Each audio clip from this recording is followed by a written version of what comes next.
Our method is a generative approach and can produce diverse detailings. In this example, I block out 3 poses of a character jumping: the start, the middle pose in the air, and the end when the character lands.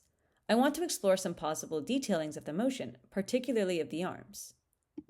I put high tolerances on the start and end key poses, indicating that the method should produce motion that closely adheres to these joints. I also put high tolerance on the lower body of the middle key pose.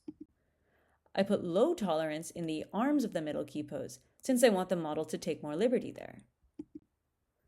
Our method produces different types of arm movements, as well as smooth in-between arm swing motion and the jump itself.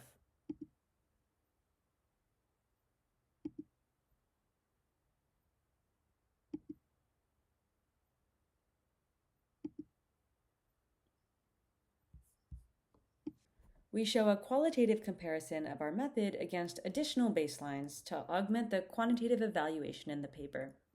Here we lay out 4 blocking poses of a character stepping forward, kicking, then stepping back. For clarity, here's what they look like when interpolated.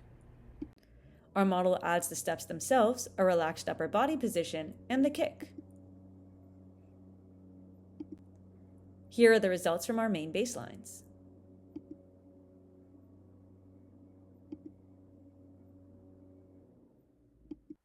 Here are the results from our additional baselines. Our diffusion blending produces a motion with jarring discontinuities. U guidance produces a very unnatural transition.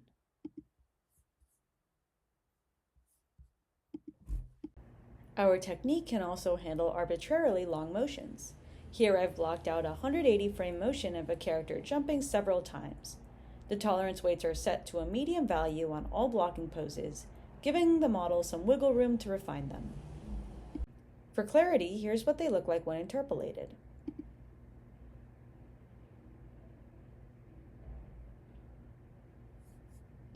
Our technique results in a longer motion with realistic knee bend, arm swing, and multiple jumps.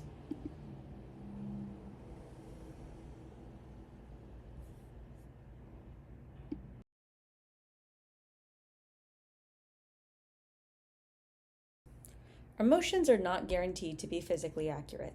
For example, notice how this motion generated by our model contains foot sliding artifacts.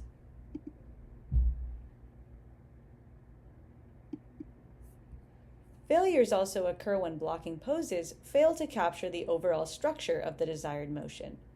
For example, if the animator wants to create a jumping motion, providing only 2 poses on the ground corresponding to the start and end of the motion is unlikely to yield a detailed jump.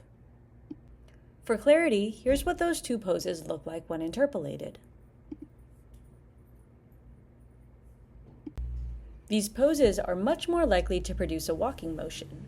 Though the motion is natural and plausible, it is not the jump that the animator desired.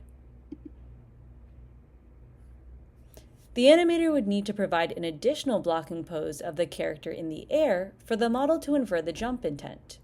An interesting direction for future work would be to incorporate additional conditioning to the system, like text prompts, as a way to clarify intent when blocking poses are too ambiguous.